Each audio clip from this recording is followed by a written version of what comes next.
बेवा औरत आगे हथकड़े मार के गई बदवा देके।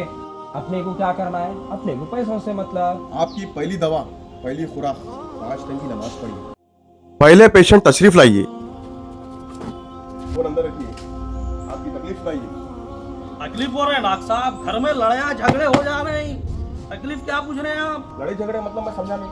अरे डॉक्टर साहब, घर में बीवी बच्चे पूरे मिलके एक दूसरे लड़ ले रहे हैं, परेशान है, एक दूसरे में मोहब्बत खत्म हो गई, इत्तेफाक खत्म हो गया। आपके रोजे कैसे चल रहे रमजान में? हो गए। अरे डॉक्टर साहब, शुगर बीपी का पेशेंट हूँ मैं। ये डॉक्टर साहब बोले अगर रोजे रहेंगे आप तो मुश्किल हो जाएंगी, जल्दी चले जाते ऊपर, बोले रोजे मक्कर हो बोले। आपकी उम्र कितनी है भाई? 35 साल। आप 35 साल में आप शुगर बीपी का बहाना बना के रोजे नहीं रह रहे हैं। कौन से डॉक्टर साहब बोले आपको जो है रोजे नहीं रहना बोल के? क्योंकि रोजे रहने से जिस्मानी कुव्वत भी आती और रूहानी कुव्वत भी। आपकी पहली दवा है रमजान शरीफ के पूरे 30 के 30 रोजे रहिए इंशाल्लाह, क्योंकि शिफा देने वाला अल्लाह ताला है, ये कोई दुनिया का डॉक्टर नहीं। आप रमजान में ज़कात निकालते क्या? सरकार बोल रहे हैं आप, ये देखो अब भी देखा होगा, ये रिक्शे वाले को दिया, ये ऑटो वालों को दिया, वो मंगने वालों को दिया, सबको जो हर किसी के क्लिपा है मेरे घर। बस बस बस, आपके घर में जो लड़ाई झगड़े बलायात जो हादसे हो रहे हैं उसकी वजह ये है। क्या बोल रहे हैं तो भी आप जो साल को साल ज़कात निकालते दिखावा करके, उससे बंदा नाराज तो होता ही होता, मगर अल्लाह ताला भी नाराज होता। मेरे भाई, ऐसी ज़कात अल्लाह ताला भी कबूल नहीं करते। लिहाजा आज से आप ये अहद कर लीजिए कि किसी को ज़कात दे रहे हैं तो यहाँ तक कि आपके बीवी बच्चों को भी नहीं मालूम होना, ये हाथ से दे रहे हैं तो ये हाथ को नहीं मालूम होना। उसके बाद आपका घर भी सुकून से रहेगा, आप भी सुकून से रहेंगे। दूसरे पेशेंट तशरीफ लाइए। डॉक्टर साहब बुला रहे हैं। आप बेचैन बेचैन दिख रहे हैं, आप आराम करके आना था। काय का आराम डॉक्टर साहब, आराम हराम हो गया हमारा। नींद नहीं आ रही डॉक्टर साहब। दुनिया की जायदाद है, गाड़ियां हैं, 3 लाख का मखमल का बिस्तारा मंगाया, नींद आती होंगी बोल के, उसमें भी नींद नहीं आ रही।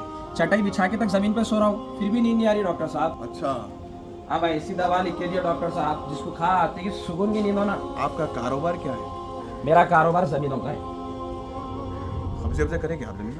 जमीन कब्जा, जमीना कब्जे करे जी। इसमें आपके 5 टाइम की नमाज होती? नमाज की बात करें डॉक्टर साहब, रोजे नहीं रह रहे रमजान के, टाइम ही नहीं मिलता डॉक्टर साहब नमाज को। ये जमीन से वो जमीन पे कब्जा मारे तक वो जमीन, यहाँ तक के कई कब्रस्तानों को मिटा के बड़े बड़े कॉम्प्लेक्स बना दिया हूँ। किसी की हाय बदवा?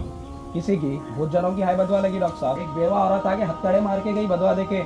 अपने को क्या करना है, अपने को पैसों से मतलब। आपकी पहली दवा, पहली खुराक, 5 टाइम की नमाज पढ़िए। दूसरी दवा, ये रमजान शरीफ के मुबारक महीने में पूरे 30 के 30 रोजे रहिए। तीसरी दवा, जिस गरीबों की, जिस मजबूरों की आप जमीन कब्जा करें, उन लोगों की जमीन उनको वापस कर दीजिए। वो बेवा की बदवा आपको दिल से लगी, सबसे माफी मांगिए जिसकी आप जमीन कब्जा करें। और यहाँ तक के जो कब्रिस्तानों को मिटा के आप वहाँ पर कॉम्प्लेक्स डाल दिए, अल्लाह के घर में जाके अल्लाह से माफी तलब करिए, तौबा करिए कि आइंदा से गलत काम कभी जिंदगी में नहीं करूंगा बोल के। उसके बाद आपकी नींद भी अच्छी, आखिरत भी अच्छी। तीसरे पेशेंट तशरीफ लाइए। नहीं, आपकी कैफियत क्या है? डॉक्टर साहब, जरा खा रहा हूँ वैसे निकल जा रहा।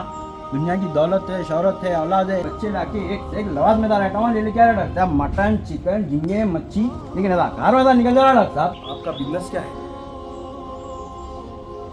मेरा बिजनेस मिट्टी पे पैसे चलाता हूँ और ऑनलाइन बेटिंग करता हूँ डॉक्टर साहब। किसी को होना है तो बोलो डॉक्टर साहब, सबको 10% दे देता हूँ, आपकी जरूरत से 5% से दे देता हूँ।